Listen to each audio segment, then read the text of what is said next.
Hello दोस्तों, स्वागत है आपका अपने YouTube चैनल इम्प्रेसिव लर्निंग में। जैसा कि हम कवर कर रहे थे पौड़ी गढ़वाल जनपद के अंतर्गत पौड़ी गढ़वाल के बारे में, जिसमें लास्ट लेक्चर में मैंने आपको उस एक स्केच के माध्यम से उसके समीपवर्ती किन जिलों के साथ सीमा बनाता है उसके बारे में बताया, और उसी के साथ हमने इस जनपद की कुछ ऐतिहासिक और साथ ही भूगोल की कुछ तथ्यों के बारे में जाना था। आज की इस वीडियो में हम पौड़ी गढ़वाल जनपद के अंतर्गत वहाँ पर पाई जाने वाली वनस्पति, साथ ही वहाँ बहने वाली नदियाँ और इसी के साथ जनसंख्या और जलवायु के बारे में जानेंगे। तो सबसे पहले पौड़ी गढ़वाल जिले में अगर जलवायु की बात करें तो इस जिले की जो औसत जलवायु है वो 25 से 30 डिग्री सेल्सियस के मध्य है। तो सबसे पहले पौड़ी गढ़वाल जनपद की औसत जलवायु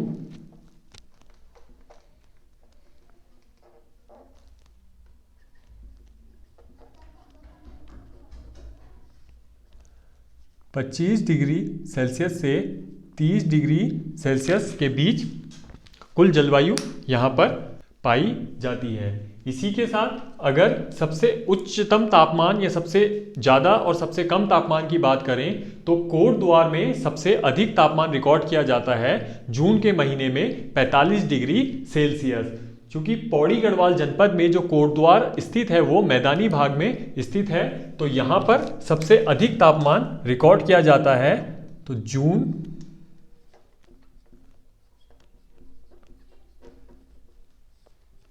जो कोटद्वार है, कोटद्वार में 45 डिग्री सेल्सियस सबसे अधिक तापमान, और वहीं अगर जून में सबसे कम तापमान की बात करें तो दूधातोली में सबसे कम तापमान 25 डिग्री सेल्सियस रिकॉर्ड किया जाता है। Dudhatoli 25 degree Celsius. तो इस प्रकार जो औसत जलवायु है हमारी 25 से 30 डिग्री सेल्सियस है। प्रश्न कोटद्वार अधिकतम या न्यूनतम तापमान ऐसे नहीं पूछेगा। औसत जलवायु से अगर प्रश्न बनता है तो आप याद कर लीजिए कि 25 से 30 डिग्री सेल्सियस के मध्य। इसी के बाद अगर वार्षिक वर्षा की बात करें तो जनपद की औसत वार्षिक वर्षा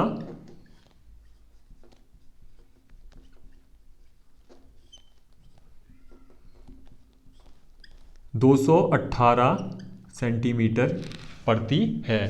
तो जो वर्षा है 218 औसत वार्षिक वर्षा यहाँ पर है। तो अगर वर्षा से प्रश्न बनता है तो कितनी है औसत वार्षिक वर्षा? 218 सेंटीमीटर। इसी के बाद इस जनपद की कुल जनसंख्या की बात करें तो पौड़ी गढ़वाल जनपद में जो कुल जनसंख्या पाई जाती है 5,87,271 कुल जनसंख्या है। तो कुल जनसंख्या की अगर बात करें तो यहाँ पर मैं लिखते हुए समझाता हूँ।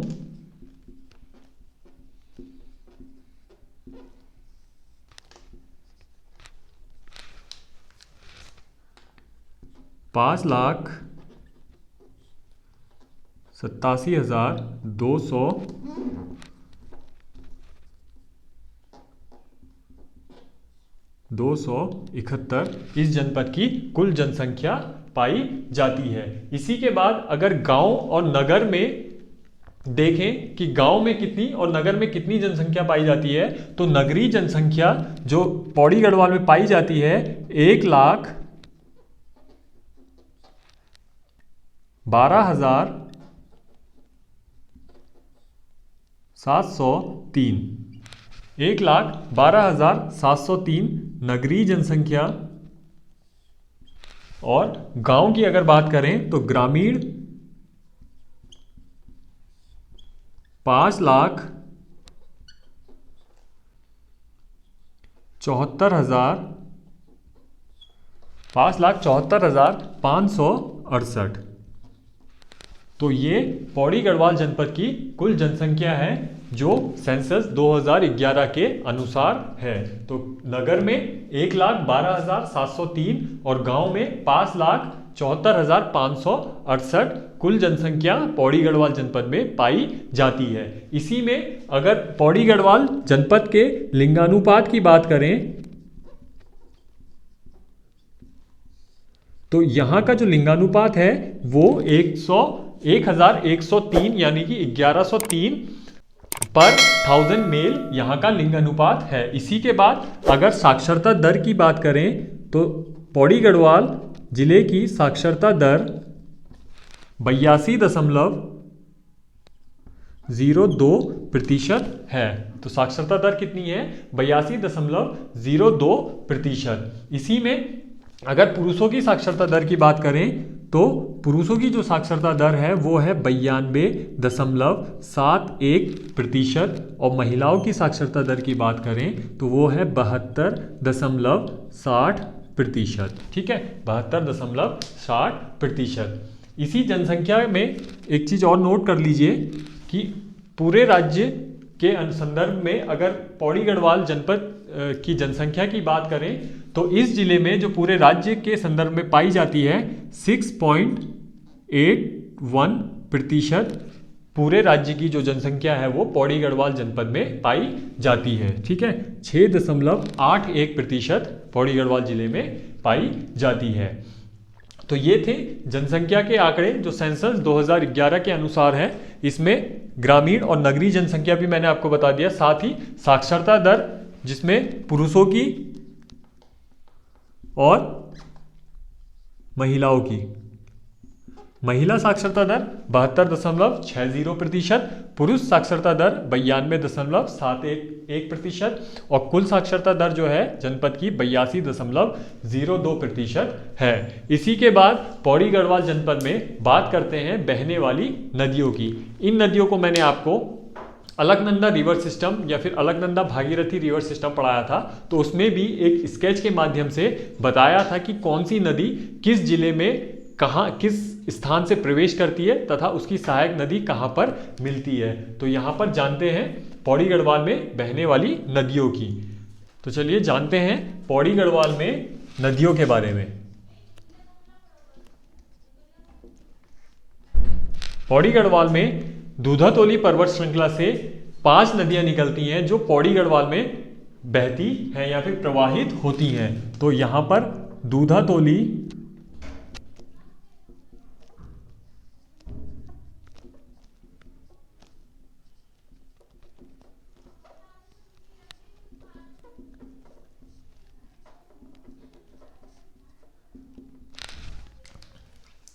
इसमें एक है आटागाड़, पश्चिमी नयार, पूर्वी नयार, बीनो नदी और पश्चिमी रामगंगा।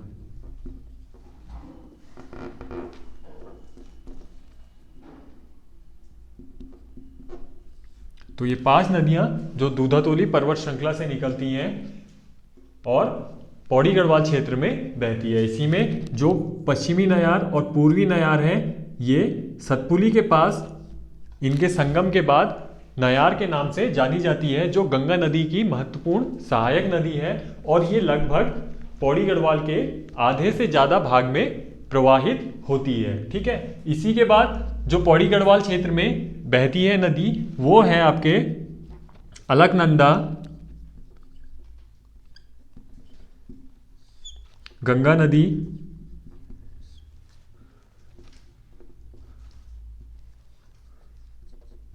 मालिनी रिवर,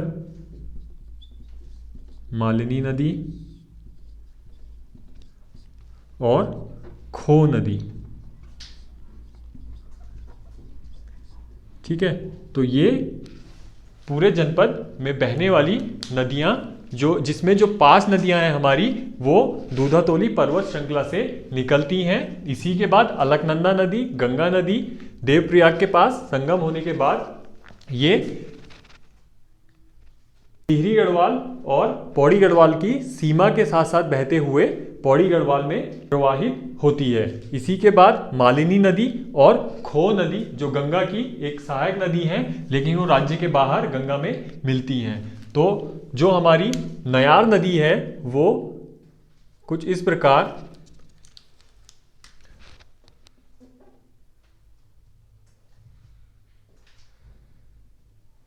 ये हमारी पश्चिमी नयार, इसी के साथ पूर्वी नयार,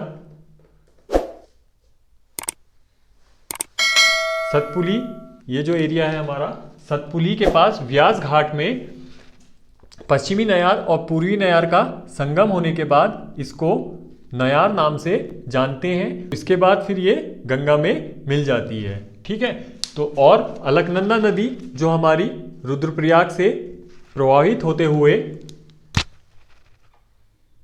श्रीनगर और फिर देवप्रयाग के पास इसमें भागीरथी मिलने के बाद गंगा के नाम से जानी जाती है। और ये टिहरी गढ़वाल और कुछ इस प्रकार से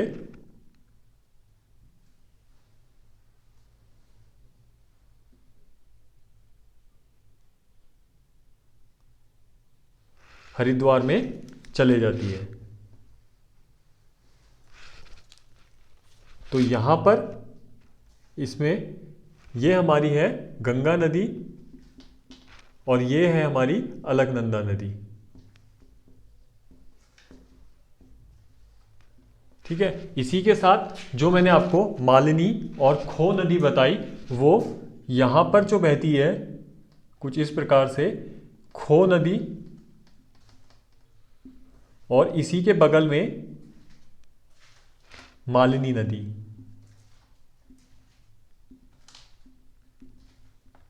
मालिनी नदी कुछ इस प्रकार से बहती है। तो पौड़ी गढ़वाल जनपद की नदियों का एक स्केच के माध्यम से मैंने आपको बताया कि पूर्वी और पश्चिमी के व्यास घाट के संगम के बाद इसको नयार के नाम से जानते हैं।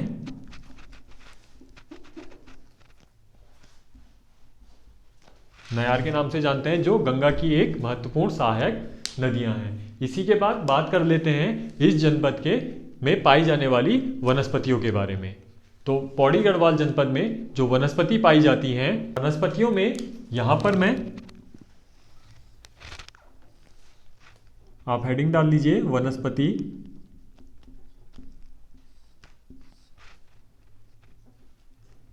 खैर, बाज जो 800 मीटर की ऊंचाई तक यहाँ पाया जाता है। इसी के बाद चीड़, चीड़ भी 900 से 1500 मीटर की ऊंचाई पर हमें देखने को मिलता है। इसी के साथ हाई एल्टीट्यूड में देवदार के घने जंगल हमें देखने को मिल जाते हैं। तो देवदार हिमालयी क्षेत्र में, यानी कि हाई एल्टीट्यूड में देवदार के घने जंगल हमें यहाँ पर देखने को मिल जाते हैं। तो पौड़ी गढ़वाल की नदियाँ और उसके बाद वहाँ पर पाई जाने वाली वनस्पतियों में जो है खैर, बाज, चीड़ और देवदार, और इन्हीं के साथ खैर की अन्य प्रजातियां, साथ ही चीड़ और देवदार की भी अन्य प्रजातियां इन्हीं के साथ यहाँ पर पाई जाती हैं। तो ये थी महत्वपूर्ण वनस्पति जो पौड़ी गढ़वाल में मेनली पाई जाती हैं। इसमें खैर, बाज, चीड़ और देवदार है। इसके बाद बात करते हैं पौड़ी गढ़वाल की मिट्टी के बारे में। तो पौड़ी गढ़वाल में जो मिट्टी पाई जाती है वो पेडोजोइक मिट्टी, जो नदियों के द्वारा बहा कर लाई गई मिट्टी होती है, वो यहाँ पर मेनली पाई जाती है। आज की वीडियो में हमने जाना पौड़ी गढ़वाल की जलवायु, साथ ही वहाँ की जनसंख्या के बारे में, नगरीय और ग्रामीण जनसंख्या।